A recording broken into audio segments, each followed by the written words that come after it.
السلام علیکم۔ امید کرتی ہوں کہ آپ سب خیریت سے ہوں گے۔ حضرت رابعہ بصری اپنے والدین کی چوتھی بیٹی تھی، اس لیے آپ کا نام رابعہ یعنی چوتھی رکھا گیا۔ وہ ایک انتہائی غریب لیکن معزز گھرانے میں پیدا ہوئیں۔ رابعہ بصری کے والدین کی غربت کا اندازہ آپ اس بات سے لگا سکتے ہیں کہ جس رات حضرت رابعہ بصری پیدا ہوئیں، آپ کے والدین کے پاس دیا جلانے کے لیے تیل بھی نہیں تھا اور نہ ہی آپ کو لپیٹنے کے لیے کوئی کپڑا۔ آپ کی والدہ نے آپ کے والد سے درخواست کی کہ پڑوسیوں سے تیل لے لیں اور وہاں سے تیل لے کر آئیں تاکہ دیا جلایا جا سکے۔ آپ کے والد نے پوری زندگی اپنے خالق حقیقی کے علاوہ کسی کے آگے کبھی ہاتھ نہیں پھیلایا تھا۔ چنانچہ وہ پڑوسی کے دروازے تک گئے لیکن خالی ہاتھ واپس آ گئے۔ رات کو رابعہ بصری کے والد کو خواب میں حضور پاک حضرت محمد مصطفیٰ صلی اللہ علیہ وسلم کی زیارت ہوئی اور آپ صلی اللہ علیہ وسلم نے رابعہ کے والد کو بشارت دی، خوشخبری دی کہ تمہارے گھر میں جو بیٹی پیدا ہوئی ہے، خدا کی یہ بہت ہی برگزیدہ بندی بنے گی اور مسلمانوں کو صحیح راہ پر لے کر آئے گی۔ تم امیر بصرہ کے پاس جاؤ اور اسے ہمارا پیغام دو کہ تم امیر بصرہ ہر روز رات کو 100 مرتبہ اور جمعرات کو 400 مرتبہ درود کا نذرانہ بھیجتے ہو میری طرف، لیکن پچھلی جمعرات کو تم نے درود شریف نہیں پڑھا، لہٰذا اس کے کفارہ کے طور پر 400 دینار بطور کفارہ یہ پیغام پہنچانے والے کو دے دو۔ رابعہ بصری کے والد اٹھے اور امیر بصرہ کے پاس پہنچے۔ اسی دوران آپ کی آنکھوں سے خوشی کے آنسو جاری تھے۔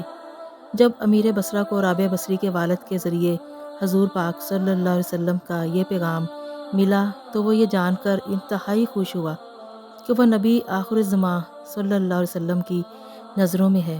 اس نے شکرانے کے طور پر فوراً 1000 دینار غربا میں تقسیم کرائے اور 400 دینار رابعہ بصری کے والد کو ادا کیے اور ان سے درخواست کی کہ جب بھی کسی چیز کی ضرورت ہو تو بلا جھجک تشریف لائیے۔ کچھ عرصے بعد رابعہ بصری کے والد انتقال کر گئے۔ اسی اثنا میں بصرہ کو سخت قحط نے اپنی لپیٹ میں لے لیا۔ قحط کے دوران آپ یعنی کہ رابعہ بصری اپنی بہنوں سے بچھڑ گئیں۔ رابعہ بصری ایک قافلے میں جا رہی تھیں کہ قافلے کو ڈاکوؤں نے لوٹ لیا اور ڈاکوؤں کے سرغنہ نے رابعہ بصری کو اپنی تحویل میں لے لیا اور آپ کو لوٹ کے مال کی طرح بازار میں لونڈی بنا کر بیچ دیا۔ آپ کا آقا آپ سے انتہائی سخت محنت اور مشقت کا کام لیتا تھا۔ اس کے باوجود آپ دن بھر کام کرتی اور رات بھر عبادت کرتی اور دن میں بھی آپ زیادہ تر روزے سے رہتی تھی۔ اتفاقاً ایک دفعہ رابعہ بصری کا آقا آدھی رات کو جاگ گیا اور کسی کی گریازاری آہذاری کی آواز سن کر دیکھنے چلا کہ رات کے اس پہر کون اس طرح گریازاری کر رہا ہے۔ وہ یہ دیکھ کر حیران رہ گیا کہ رابعہ بصری اللہ کے حضور سر سجدے میں رکھے اور نہایت عاجزی کے ساتھ کہہ رہی ہیں، اے اللہ، تو میری مجبوریوں سے خوب واقف ہے۔ گھر کا کام کاج مجھے تیری طرف آنے سے روکتا ہے۔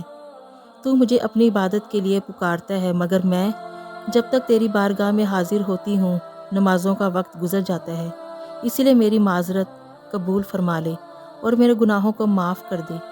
اپنی کنیز کا یہ کلام اور عبادت کا یہ منظر دیکھ کر رابعہ بصری کا مالک خوف خدا سے لرز گیا۔ اس نے یہ فیصلہ کیا کہ ایسی اللہ والی کنیز سے اپنی خدمت کرانے کے بجائے بہتر یہ ہوگا کہ خود اس کی خدمت کی جائے۔ صبح ہوتے ہی وہ آپ کی خدمت میں حاضر ہوا اور اپنے فیصلے سے آپ کو آگاہ کیا۔ اس نے کہا کہ آج سے آپ میری طرف سے آزاد ہیں۔ اگر آپ اس گھر میں قیام کریں تو میری خوش نصیبی ہوگی، وگرنہ آپ اپنی مرضی کی مالک ہیں۔ تاہم اگر آپ یہاں سے کوچ کر جانے کا فیصلہ کرتی ہیں تو میری بس ایک درخواست ہے کہ میری طرف سے کی جانے والی تمام زیادتیوں کو اس ذات کے صدقے معاف کر دیں جس کی آپ راتوں کو جاگ جاگ کر عبادت کرتی ہیں۔ اللہ سے کی جانے والی محبت اور اللہ کے لیے کی جانے والی محبت انمول ہوتی ہے۔ ایسی محبت کا کوئی مول نہیں ہوتا۔ ساری کائنات بھی دے دی جائے تو بھی محبت کی قیمت ادا نہیں ہو سکتی اور نہ ہی اس محبت کو کوئی بھی زوال ہوتا ہے۔ جس پر اللہ کی نظر خاص ہو جائے پھر وہ سارے عالم میں خاص بن جاتا ہے۔ انسان تو انسان، کائنات کا ذرہ ذرہ اسے محبت کی نگاہ سے دیکھتا ہے۔ اللہ ہم سب پر اپنی محبت اور رحمت کی خاص نظر عطا فرمائے اور اپنی محبت میں شامل فرمائے، آمین۔ امید کرتی ہوں کہ آپ کو یہ بات پسند آئی ہوگی۔ انشاءاللہ آپ سے پھر ملاقات ہوگی۔ اجازت دیجیے، اللہ حافظ۔